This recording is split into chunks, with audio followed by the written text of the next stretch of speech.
Hola, ¿qué tal, amigos de YouTube, compañeros, ingeniero? Bienvenidos a un nuevo video, en este caso de la materia de servicios sobre redes. Lo que haremos es dar una presentación simultánea entre todo lo que hemos visto de conceptos a lo largo de esta clase hasta el día de hoy. Para eso vamos a presentar por grupos lo que correspondería a las diferentes diapositivas que tenemos en clase, a manera de resumen y recuperación de algunas características. Entonces, para comenzar, me presento. Mi nombre es Jonathan Pizarra. Mis compañeros Cristian Mainato y Edison Humboldt progresivamente irán presentando parte de las diapositivas. Entonces, comencemos. Lo que haremos es hablar sobre la telefonía IP. Bien, ¿qué es telefonía IP?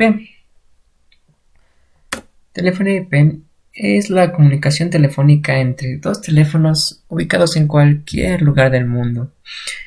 Y se comunican. Para esa comunicación debe existir Internet como su mediador, porque pues este permite establecer una conversación, ya sea entre un teléfono IP y a través de Internet comunicarse con un smartphone, con otra computadora, incluso otro teléfono de telefonía IP o de tipo tradicional, como los que tenemos en casa.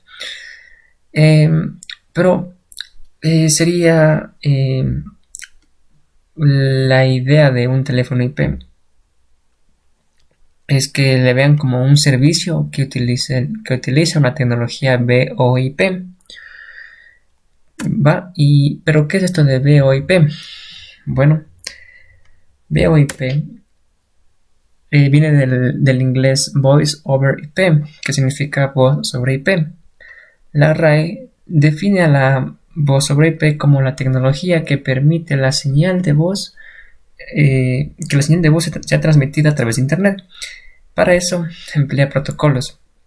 Entonces la voz que se envía digitalizada a través de las redes de conmutación de paquetes, la voz ya no se hace por conmutación de circuitos, ¿no? Para entender un poco más sobre este concepto de voz sobre IP, he preparado un video explicativo de Netlib. ¿Qué es la voz IP? Es la tecnología que transforma las señales de audio analógicas en datos digitales para transmitirlas por Internet. Mientras que la voz IP es la tecnología, la telefonía IP es el servicio. Hay varias formas de uso. Acceso local, en el que no es necesario Internet, y acceso voz IP, en el que se necesita una conexión. Veamos el acceso local. Imagina que estás en Estados Unidos. Tendrás que marcar el número local que te ofrezca tu proveedor de voz IP. A continuación, una locución te pedirá que ingreses tu número de usuario y el teléfono al que quieres llamar.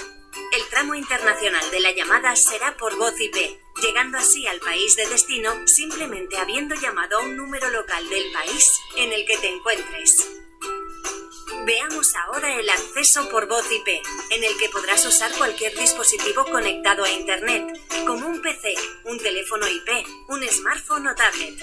Incluso podemos conectar nuestro teléfono analógico al router mediante un adaptador IP. Ventajas de la telefonía IP. La principal ventaja es el precio. Podrás llamar a casi cualquier país del mundo por 1,5 céntimos y la posibilidad de adquirir numeración de varios países y recibir las llamadas en el mismo dispositivo, independientemente de dónde te encuentres. También podrás portar tu número de siempre con nosotros. ¿Y tú? ¿A qué esperas? Pásate hoy mismo a la telefonía IP. Pásate a Netlib. Bueno, entonces ahí ya un poco haciendo campaña publicitaria, ¿no? Netlib, al igual que Cisco, es una compañía que provee este tipo de servicios de teléfonos IP. Es solamente eso. Pero muy interesante, nos habla en el video de cómo funcionan estas telefonías IP, de cómo se pueden adaptar y cuáles son las ventajas. Eso también lo repasaremos progresivamente a lo largo de la presentación. Bien, entonces para resumir podríamos decir que la voz sobre IP es una plataforma tecnológica que permite el transporte de las señales de voz sobre una red que utiliza protocolos IP, ya sea que esta red sea privada, pública. Utiliza una conmutación de paquetes de voz sobre protocolos IP. ¿Va? Ahora bien, hablemos, cuando decimos conmutación de paquetes de circuitos, realmente estamos haciendo una comparación. Tenemos por un lado la telefonía tradicional y por otra la voz sobre IP. Entonces es necesario, para no confundirnos, tener claro algunos conceptos. Por ejemplo, lo que es la PSTN, que básicamente lo tenemos que relacionar con la telefonía tradicional. ¿Por qué? Porque esta es la red telefónica que se define como un conjunto de elementos constituidos por todos los medios de transmisión y conmutación necesarios para enlazar a voluntad dos equipos. Dos equipos que deben ser terminales. ¿Mediante qué? Mediante un circuito físico. Por ejemplo, en el pasado de pronto, no sé si tuviste la oportunidad o googlealo, de que los teléfonos tenían cables y estos estaban adaptados a un como cajón, se podría decir, y estos a su vez se iban mediante un cable se iban conectando entre sí por diferentes nodos. ¿Hasta dónde? Pues hasta llegar a una estación en la cual se realizaba esta conmutación de circuitos y te conectaban con la línea que tú te querías comunicar en ese entonces. Así funcionaba la telefonía tradicional. Las características de esta telefonía tradicional es, por ejemplo, que los servicios son proporcionados por los nodos de conmutación, como acabamos de decirlo. Posee servicios avanzados de voz, datos y fax, pues precisamente fue creado con ese fin. Excelente calidad de servicio, claro, y basada en conmutación de circuitos. Vale, por otro lado, entonces, ahora sí tendríamos que definir a las voz IP. Bueno, ya la tenemos definida, pero su principal característica es que, ¿no es cierto?, utiliza la conmutación de paquetes, es decir, tiene que de ley utilizar internet para lograr una comunicación o una telecomunicación digital. Y de ese modo aumenta la solidez de la comunicación. Entonces, esto, por ejemplo, se caracteriza por tener una comunicación basada en conmutación de paquetes. No garantiza la calidad de servicio, es muy importante, porque puede, al usar conmutación de paquetes, puede que estos se pierdan o sufran alguna algún retardo. Entonces eso también trae repercusiones al momento de querernos comunicar, pero también podemos resaltar entre sus características que tiene mayor crecimiento. Y vamos a hablar de las desventajas y desventajas de este tipo de telefonías. Por el momento vamos a hablar sobre los servidores de voz IP. Entonces aquí aparecen los famosísimos PBX, del inglés llamados Private Branch Exchange. Estos son una tecnología, un sistema, de telefonía privado que pertenece a una organización que tiene el objetivo de proveer comunicación de voz. Más tarde estos PBX serían por otra central denominada Softfish, que recolecta varios de tus PBX para tener una capacidad de transferir control de llamadas de un elemento a otro en mi red. Y esto a su vez también me otorga la capacidad de manejar correo de voz. Bien, entonces los servicios que nos dan estos servidores de voz IP o estos IP, importantísimo es la escalabilidad, o sea, de que lo que puedo tener desde dos teléfonos, o dispositivos, hasta cientos, hasta miles, siempre y cuando estén conectados a mi red y yo los puedo comunicar. También hablamos un poco de la migración. Es decir, realmente es una integración de lo que son las tradicionales telefonías que no son de IP y las IP como tal. Entonces, aquí en migración podemos cambiarnos de la tradicional a la IP.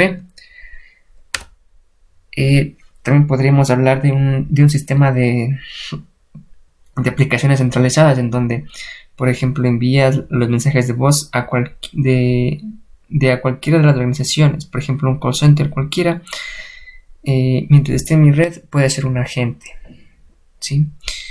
Y por último tenemos importantísimo también la LAN PBX, que estas es básicamente ya componen unos teléfonos específicos que incluyen operadoras automáticas, correos de voz integrados.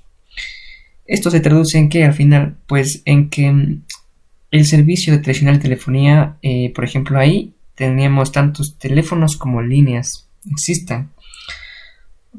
En cambio, en las PBX no es necesario tener tantas líneas telefónicas, sino que los usuarios mismos pueden compartirlas en el canal. ¿Esto en qué resulta? Pues en que, bueno, los usuarios tienen como una compartición de líneas locales, los servicios troncales son comunes a los usuarios, ya vamos a hablar de eso también. Y bueno, también incrementa un poco las opciones de control de recursos y de eficiencia. Pero ¿cómo funcionan estos switch systems?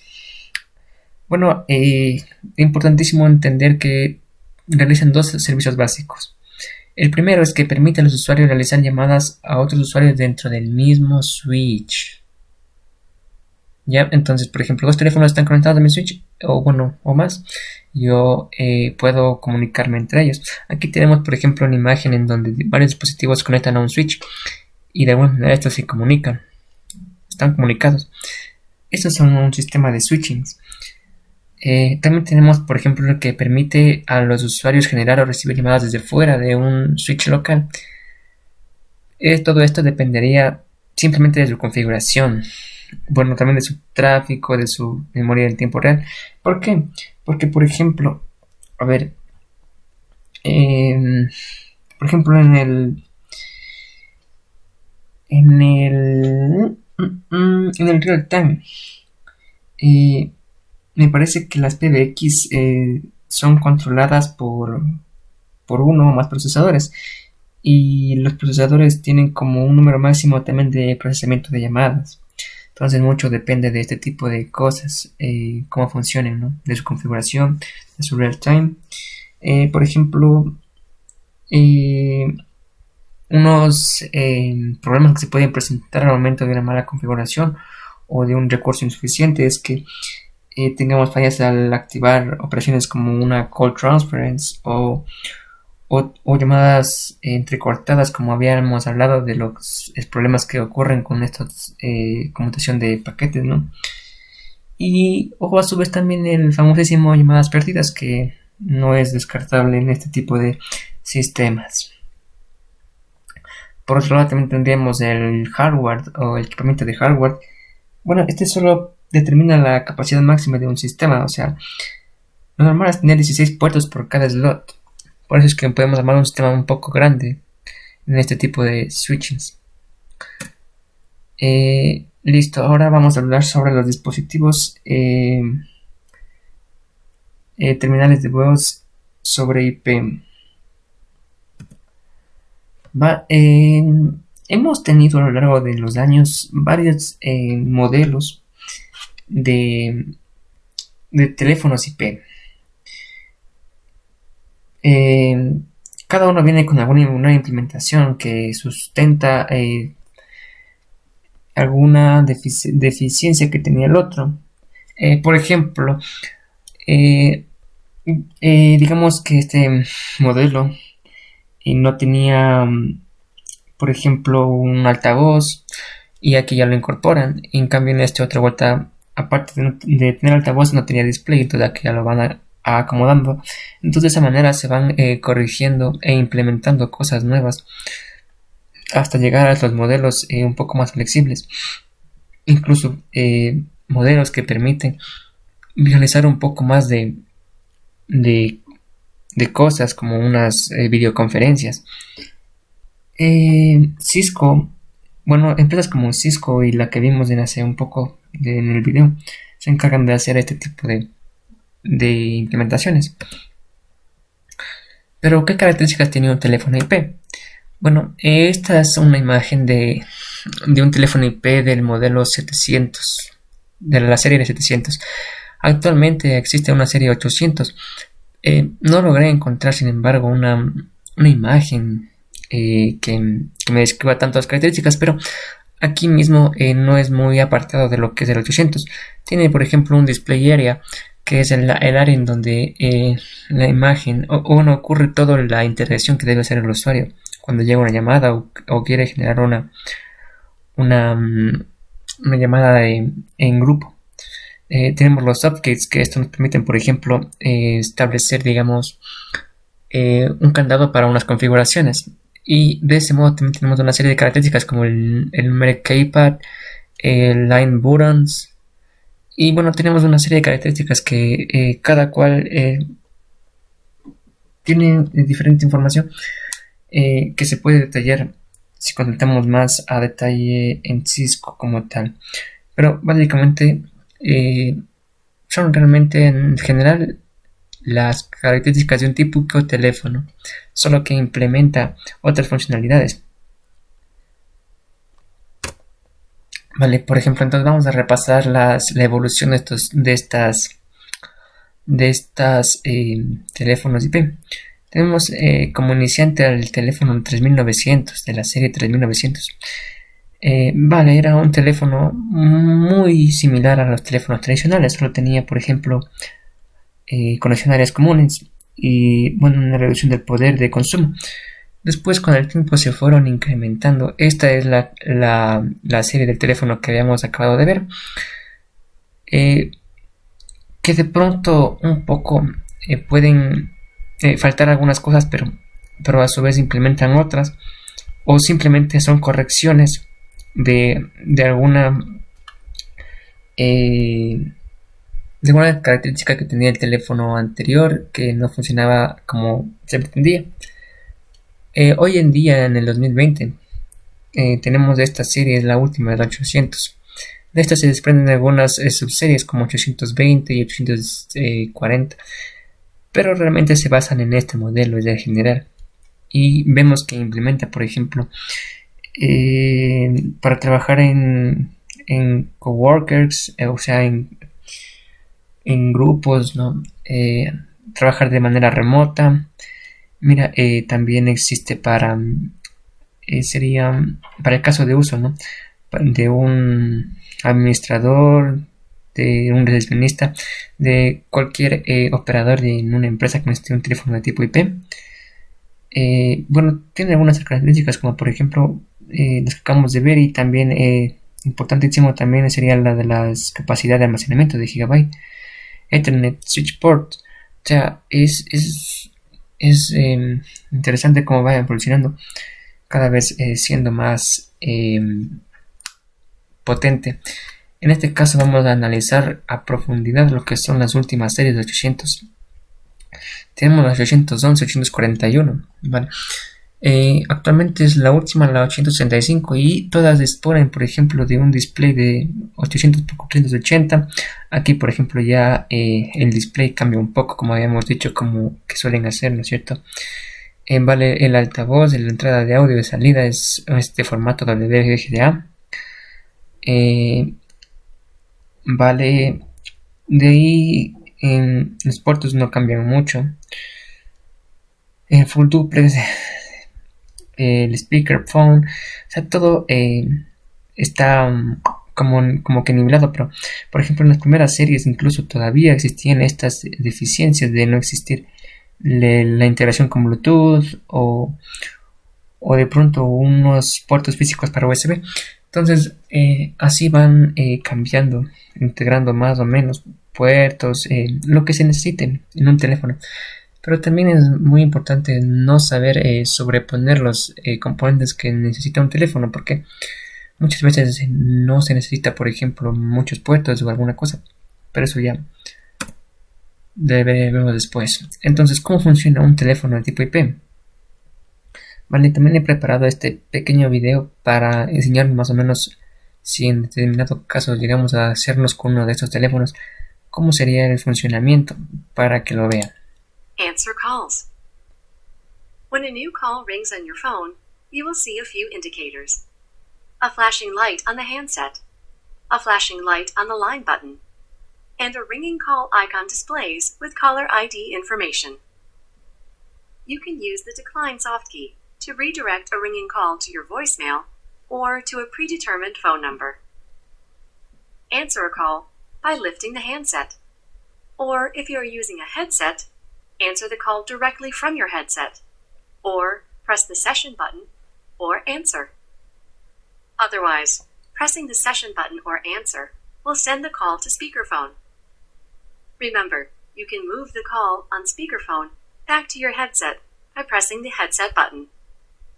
The call now shows the connected call icon, and the call timer is displayed. If a second call comes in while you are already on a call, a second session label displays. To answer a second incoming call, the call is not automatically selected. You must press the blinking session button to answer the second call. To decline an incoming call while on another call, scroll down to it and press decline. Or, while it is selected, you can select answer, and the first call will automatically be placed on hold. To switch between connected calls, press the blinking session button of the held call to swap between calls, and the other call will automatically be placed on hold. To end a call, press the release button or the end call soft key. To end a call on hold, you must resume the call first. Then you can hang up the handset. Or if you're on a headset or speakerphone, press the selected audio path key. Bien, entonces lo que acabamos de ver es simplemente el funcionamiento de un teléfono IP para lo que sería recibir una llamada o realizarla. En este caso vemos que podemos poner en modo de espera, crear grupo de llamada, contestarla conectándonos a nuestros headphones, el altavoz, el micrófono. Existe también algunas otras, no solo es la única manera, o sea, el único funcionamiento, hay como un manual para muchas cosas, desde una configuración inicial básica hasta llegar a cómo generar este tipo de llamadas en grupo. Entonces, esto solo es decir un ejemplo. Vale, sobre un manual, bueno, si adquiriéramos un teléfono de este tipo, hay que hacer una serie de configuraciones, como hemos visto. El funcionamiento nos indicaba que podíamos hacer o contestar una llamada de esa manera, pero realmente si llegamos a hacernos con uno de estos teléfonos, tendríamos que primeramente hacer un registro. El registro es básicamente coger una IP, una máscara, un DNS y un TFTP, que esto no es tan necesario y vamos a ver por qué. Y bueno, hacer una configuración desde Cisco para un FTP de nuevo y registrarlo, ¿va? Después tendríamos, por ejemplo, este otro nos permite hacer una llamada, ¿va? Es como lo que hemos visto en el video de hacer que recibir una llamada y poner la otra en espera. También tenemos el tipo de llamadas que nos permiten hacer llamadas grupales. Y bueno, también tendremos por último esta, que es hacer una llamada simultánea, es decir, en la que todos hablen al mismo tiempo y todos puedan escucharlas.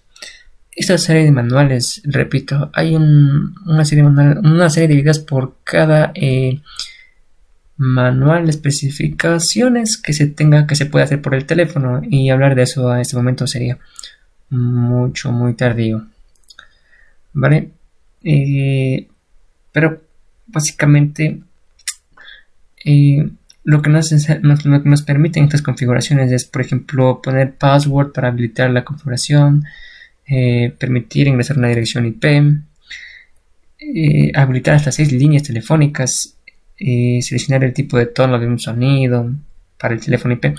Son configuraciones que realmente sí se pueden consultar un poco en internet o suelen venir en el manual de guía de la compra del equipo.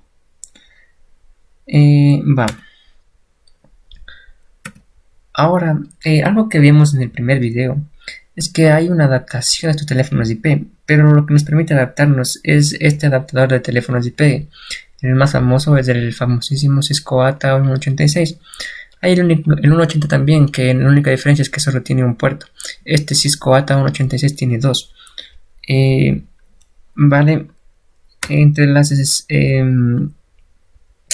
características de este Cisco ATA, de este adaptador, por ejemplo, vemos las físicas que tiene una conexión a internet. Bueno, eso habíamos visto, ¿no es cierto?, que tiene dos puertos de RJ45 basados en la norma IEEE. Tiene tiene LEDs y ese tipo de cosas, indicadores, ¿no? A ver, hay otras indicaciones, por ejemplo, de software. Esas eran de hardware. Esta de software, por ejemplo, es la que maneja protocolos de voz sobre IP de tipo SSCP, MGSP. Eso hablaremos también de los protocolos un poco más adelante. Pero básicamente este adaptador es el que nos permite manejar los protocolos en nuestra telefonía IP. Tenemos, por ejemplo, características de sonido. Por ejemplo, vemos la frecuencia, vemos el voltaje, la carga, el sonido de carga. Son algunas especificaciones que también suelen venir en la compra del adaptador como tal. Cuando queramos configurarlo, pues nos toparemos con esta información. ¿Va? Ahora presentamos un diagrama de conexión. Este es un diagrama típico de una conexión. Aunque sí depende, o sea, podemos tener N equipos y N dispositivos, pero lo típico es conectar un teléfono a estos adaptadores y estos que se hagan a internet. ¿Para qué? Para que a su vez se conecten con ya sea directamente el equipo o otro adaptador que a su vez me permita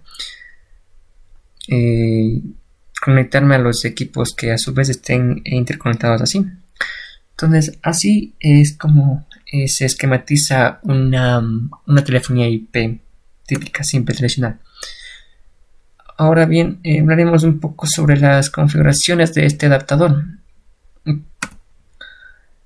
Tenemos para configurar este adaptador a manera de tipo ATA 186 a través de las famosísimas IVR, que son las respuestas de voz interactivas, también las interfaces web y por último a través de un server TFTP, como hemos visto que hacen en Cisco.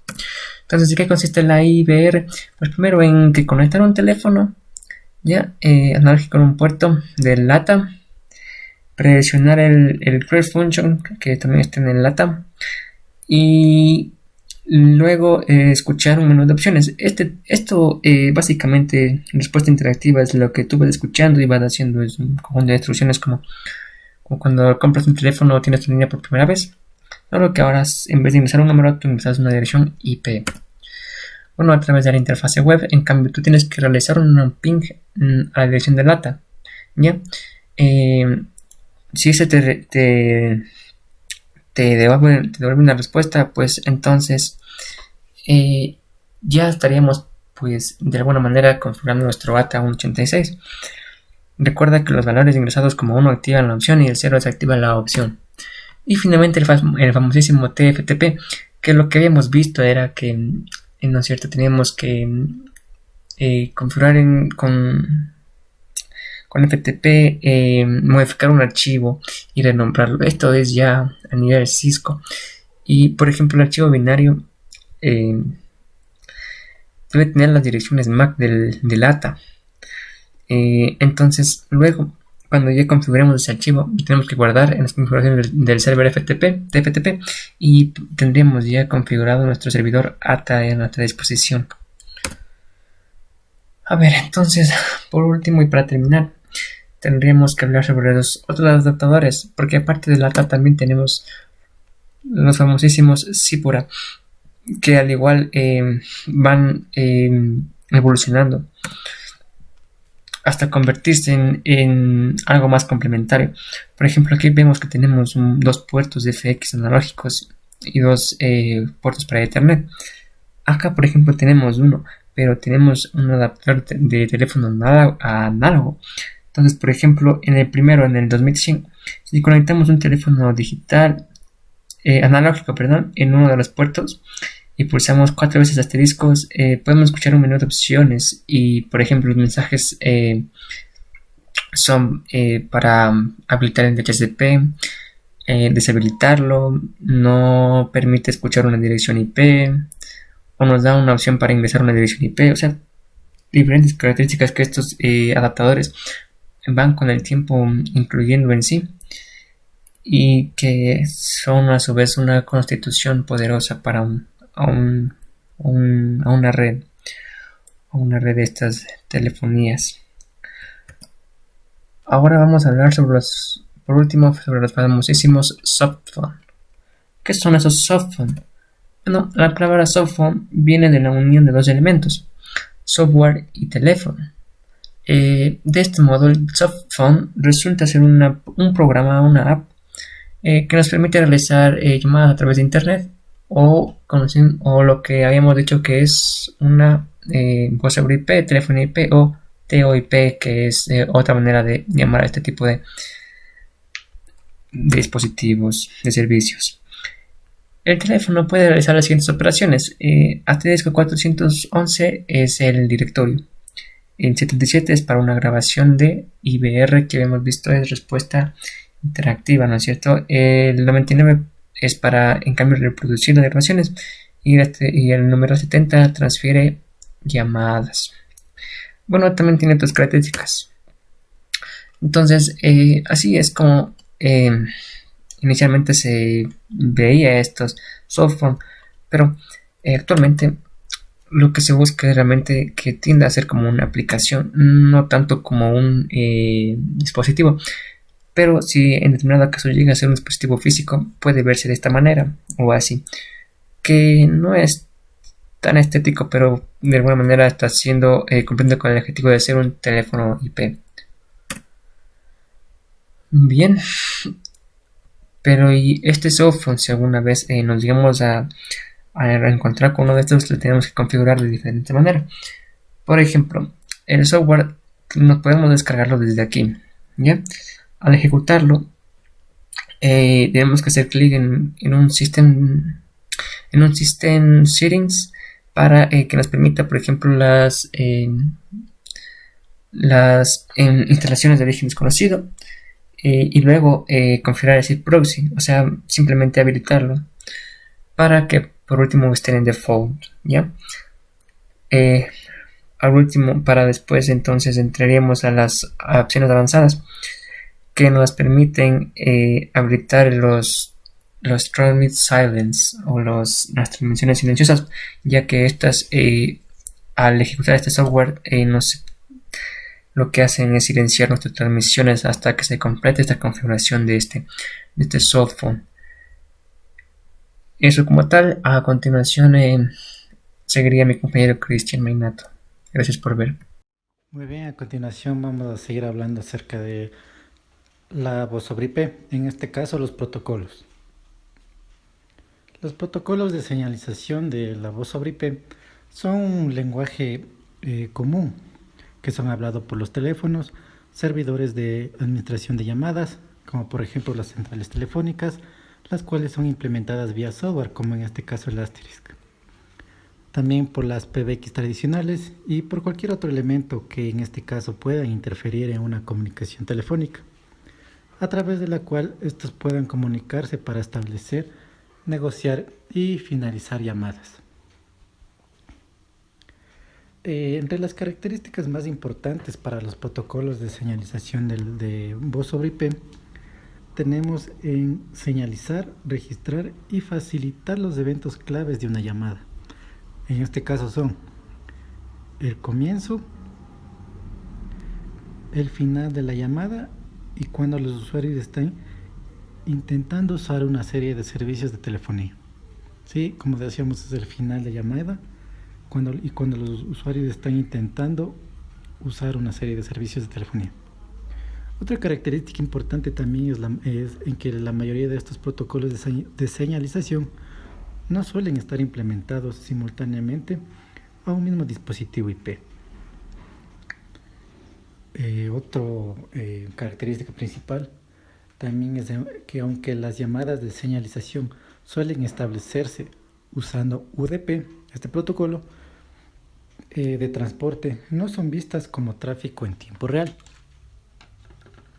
Sí, dentro de estos protocolos más importantes para la voz sobre IP tenemos el protocolo de inicio de sesión, más conocido como SIP, y el protocolo H323.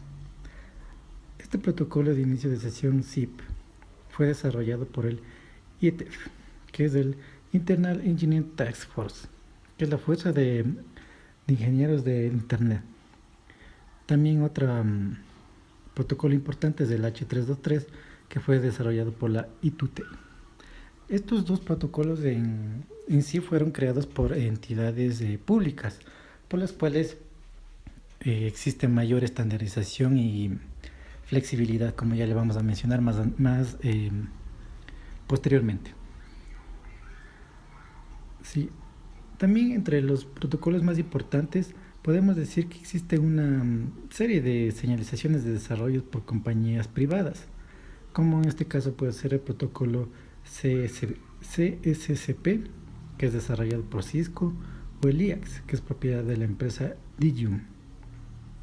Sí, como dije anteriormente, aquellos protocolos que han sido elaborados por organismos públicos, como son el SIP y el H323, nos aportarán una mayor flexibilidad y extensibilidad. En resumen, podemos decir que entre los protocolos para la voz sobre IP tenemos las familias que podemos mencionar aquí, los escenarios de señalización en los que estos se trabajan y el mantenedor o digamos la compañía a los que pertenece. En este caso podemos decir que el protocolo H323, su escenario de señalización es la telefonía y video y proviene del organismo I2T. Otro protocolo es el SIP. Este su escenario de señalización es la telefonía, video y mensajería instantánea del IETF. Otro protocolo es el IAX, que su escenario es la telefonía. También podemos ver otro protocolo conocido como el CSSP, que es telefonía, conmutadores y terminales, que es perteneciente de Cisco Systems. Otro protocolo también es conocido como el Megacom o el H248, que es telefonía y control de gateways. Y el MGCP, que es la telefonía de control de gateways. Sí, a continuación vamos a hablar acerca de alguno de ellos, como es en el caso del protocolo H323. Este protocolo es utilizado comúnmente para voz sobre IP y para videoconferencias basadas en IP. La topología que utiliza este protocolo H323 es de portero y de pasarela. El portero es que realiza el control de llamadas en una zona, que en este caso traduce direcciones, ofrece servicios de directorio, control de admisión de terminales, control de consumo de recursos y procesa las autorizaciones de llamadas de la señalización. Eso es lo que hace el portero, la topología de este protocolo. Y otro que es la pasarela, los gateways, que es el acceso a otras redes, de modo que realiza funciones de convertir los datos y traducirlas y la traducción de señales. Las principales características de este protocolo H323 podemos decir que no garantiza una calidad de servicio QoS, este protocolo en sí. Otra característica principal también podemos decir que es independiente de topología de la red. Permite usar más de un canal, así como habíamos mencionado anteriormente, puede trabajar por voz, video y datos al mismo tiempo. Una característica importante. Y otra característica es que el estándar permite que las empresas añadan funcionalidades, siempre y cuando estas que sean implementadas tengan interoperabilidad. Entre los componentes principales que vamos a encontrar en un sistema H323 son 4, como son los terminales, los gatekeepers o guardianes, las pasarelas o gateways y las unidades de control o multipunto llamadas MCUs. En esta parte esta gráfica podemos ver estos 4 componentes importantes. Como podemos ver en esta parte de aquí, toda esta parte de aquí serían nuestros terminales. ¿Sí? ¿Qué son esos terminales? Pues son el equipamiento que utilizan directamente los usuarios. Estos se pueden implementar tanto por software o por hardware.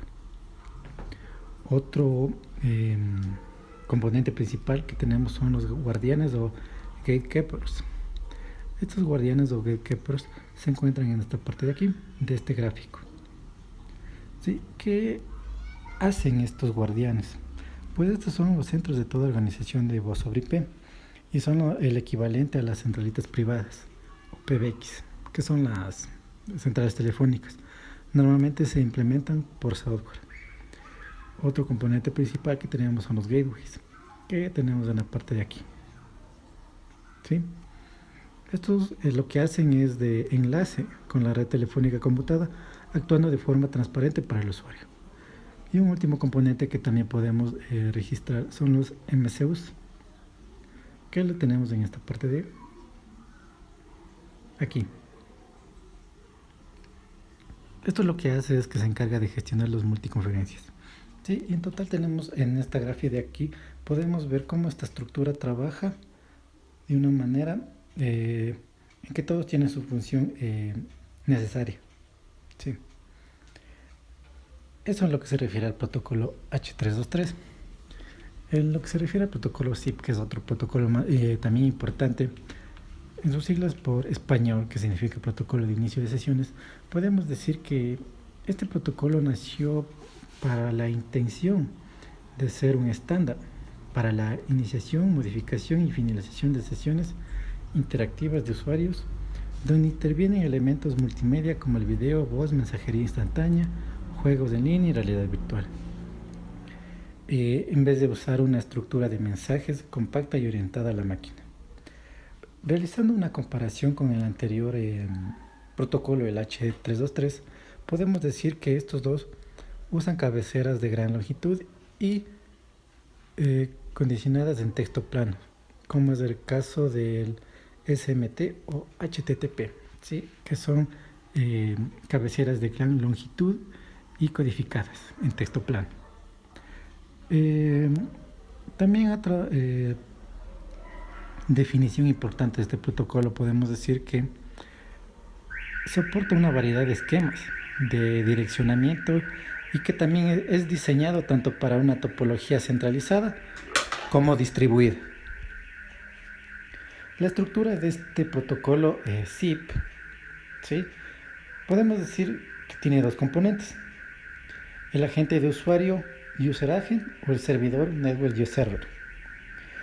Pero mayormente estos dos componentes están basados en peticiones y respuestas, ya que al momento de iniciar una sesión los clientes generan peticiones e intercambian contenidos de audio y video a un servidor a través del RTP, que es el Real Time Transport Protocol. Y cuando el servidor les recibe, procesa esta información y responde al cliente.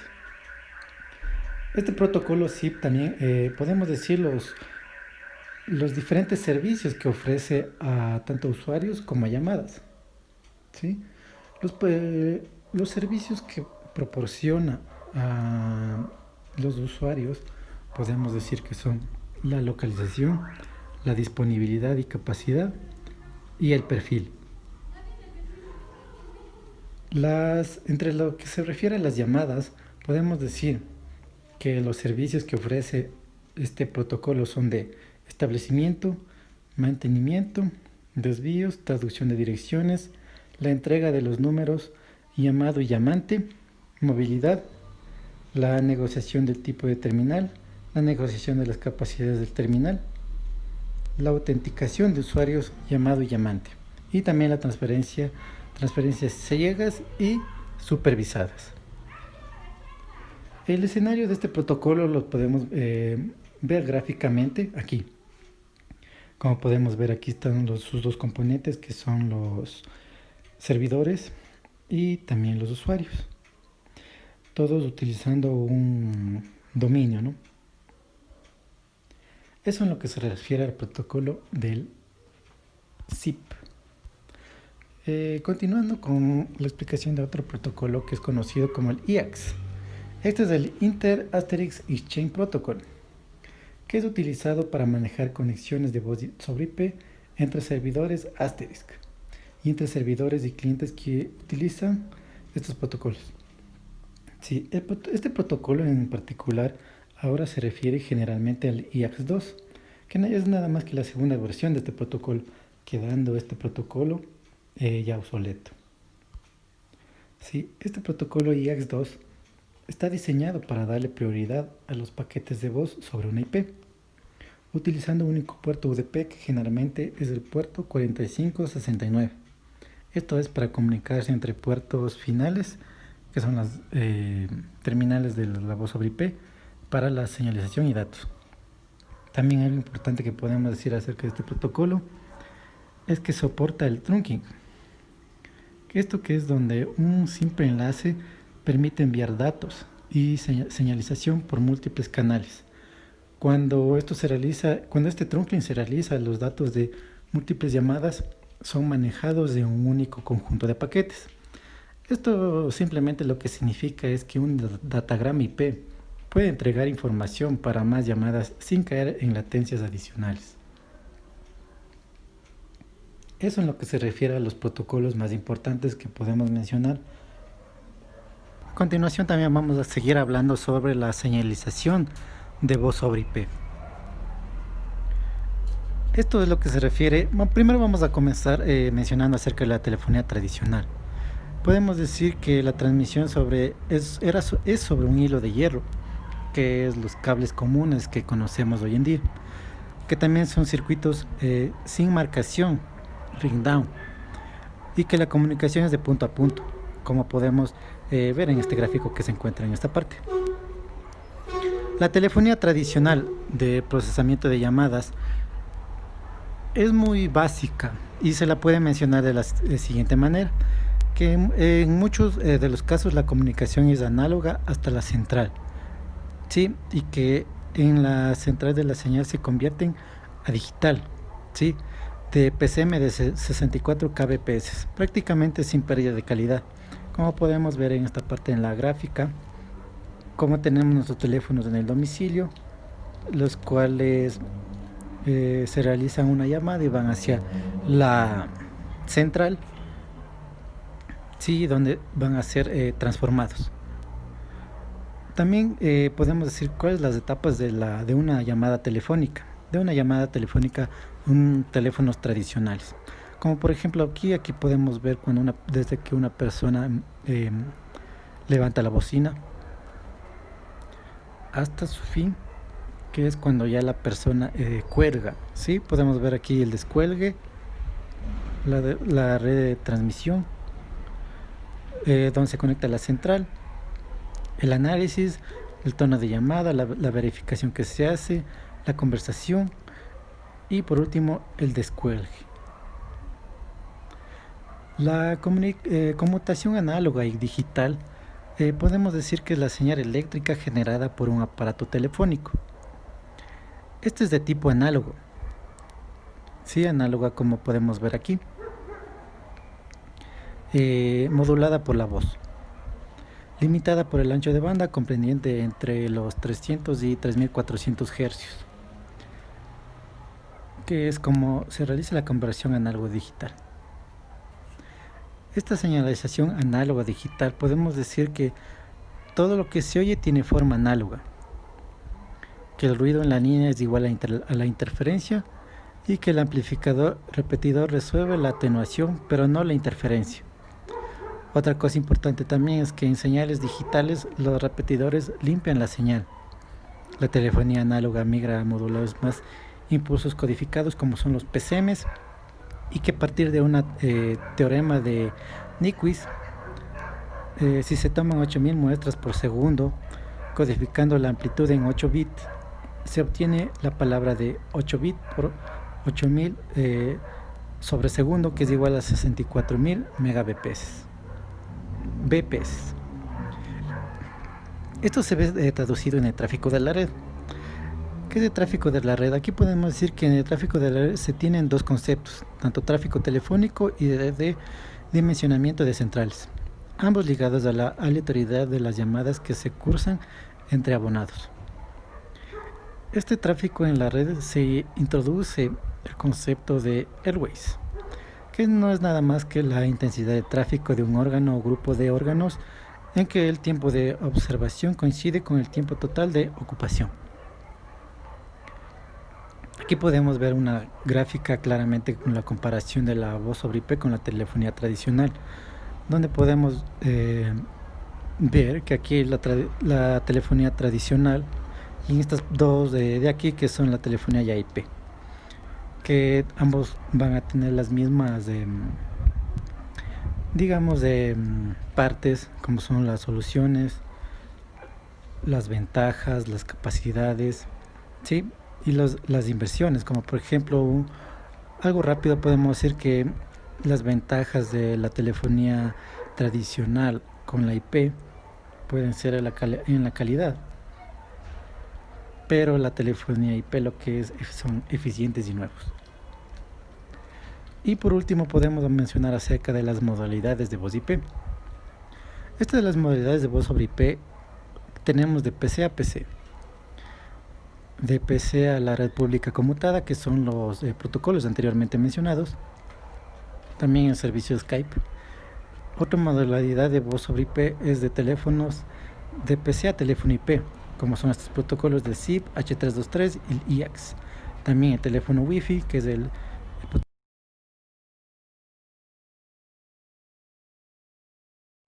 Hola, mi nombre es Edison Jumbo y les voy a hablar acerca de la calidad del servicio o QoS. ¿Qué es la calidad del servicio? Hay dos definiciones. La primera es el efecto colectivo del rendimiento de un servicio que determina el grado de satisfacción del usuario de dicho servicio. Como segunda, es la capacidad de un elemento de red, bien sea una aplicación, un servidor, un enrutador, etcétera, que asegura que su tráfico y los requisitos del servicio previamente establecidos puedan ser satisfechos. Entonces, la calidad del servicio quiere decir que consiste en cumplir las expectativas que tiene el cliente sobre que también un servicio satisface sus necesidades. El cliente puede preferir ya sea streaming en video, voz en IP, lo que es información, lo que es llamadas o lo que es interacción de videos. Comúnmente se le toma que QoS, la calidad de servicio, es también basada en sí limitar ciertos servicios, los cuales harían que minimice el nivel al cual fue diseñado. En este caso no es así, porque la calidad del servicio no es solamente la limitación, ya que decimos que no es limitar, que es un intento de usar los recursos existentes racionalmente, ya que no es necesario utilizar todo el ancho de banda. En sí, quiere decir que el QoS balancea y prioriza el flujo de datos asegurando la mejor velocidad posible, previniendo el monopolio del canal de datos.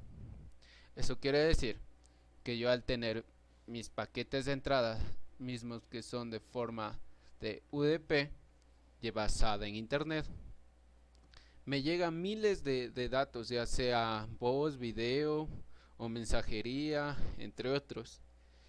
y yo tengo una barrera cual dice que es que yo priorice cuáles son los servicios que van a ir primero, segundo, tercero, etcétera.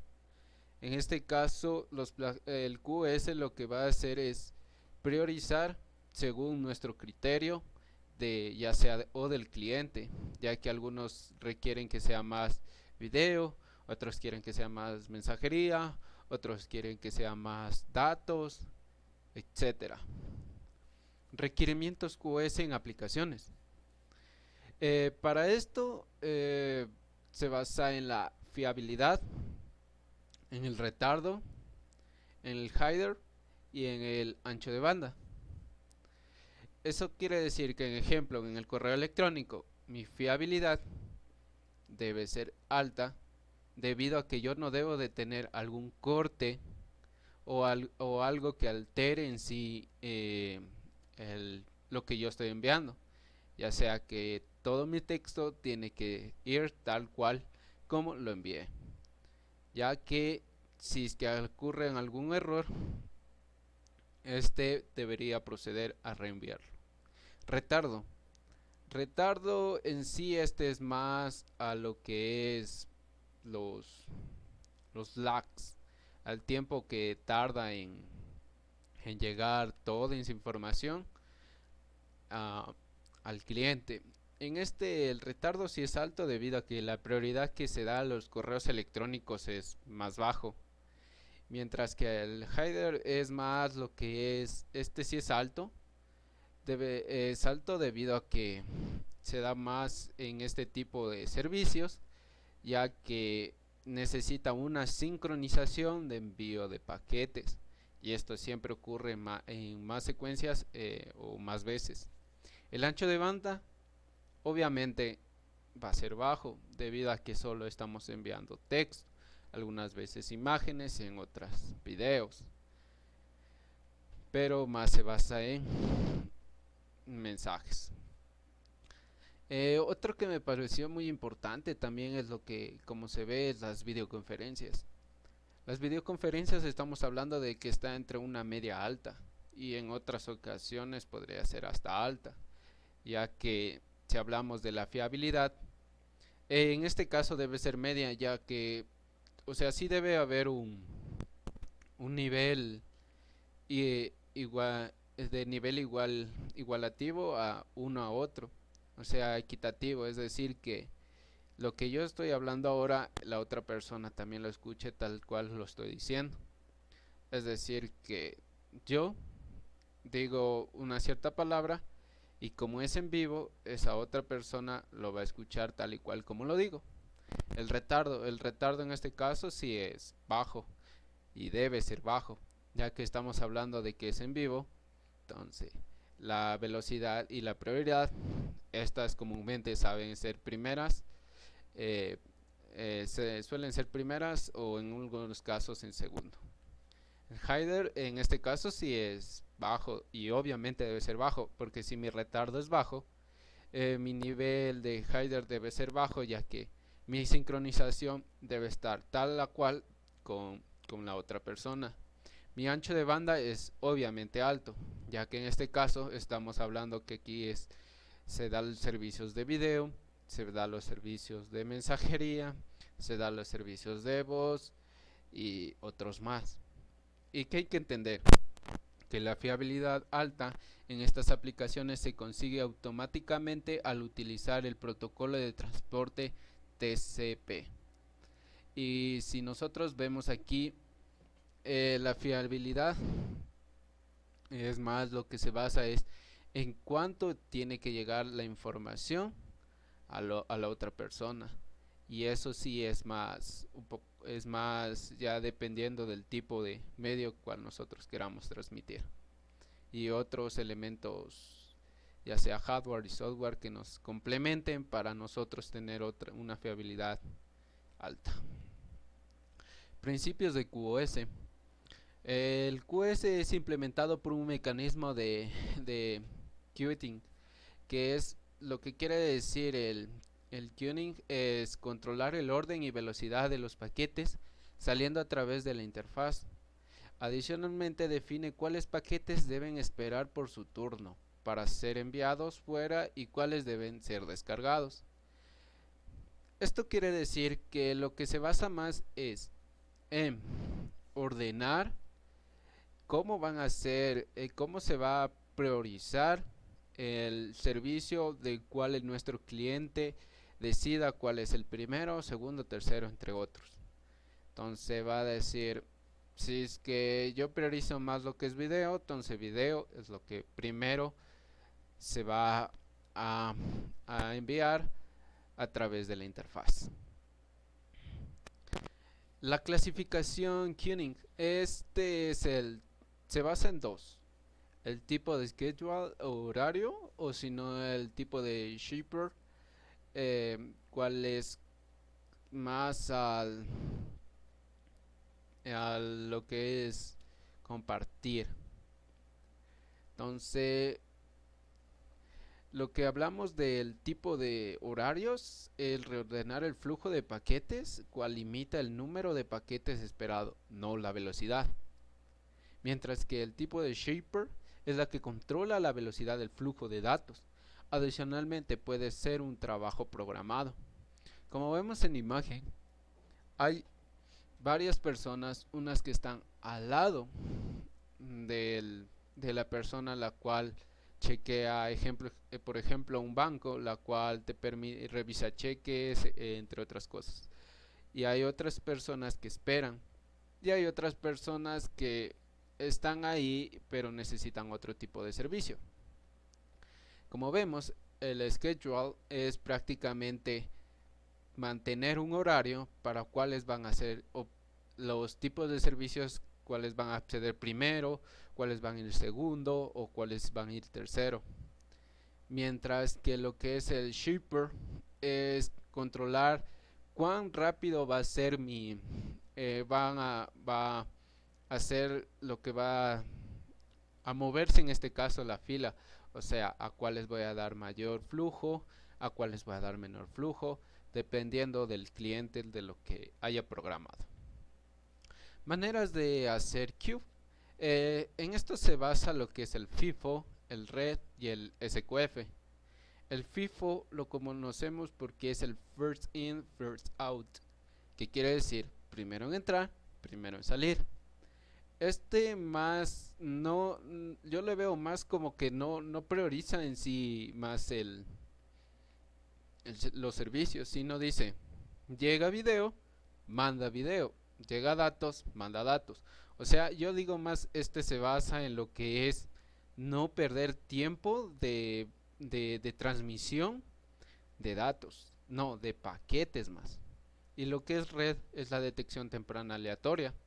Es decir, que yo doy un tipo de prioridad aleatoriamente a cada uno de mis servicios. Pero que si ahora yo tengo un servicio que tiene una prioridad mayor, ya sea video, con respecto a lo que solo es mensajería, entonces, ¿qué hago? Yo hago aleatoriamente, pero si viene lo que es video, paro y mando video, pero luego mando mensajería.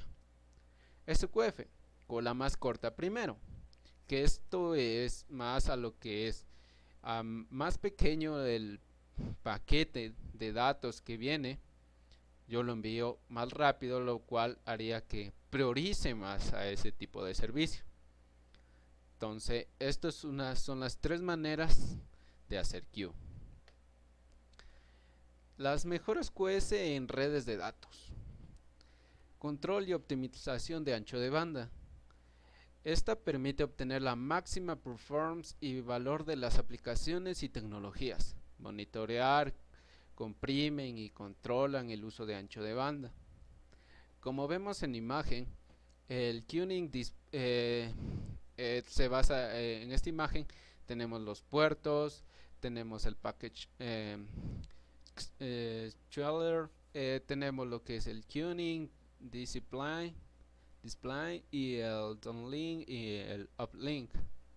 Como vemos aquí, nosotros tenemos formas de controlar y optimizar nuestro ancho de banda dándole maneras y métodos los cuales nosotros habilitemos cuáles van a priorizar nuestro tipo de servicios.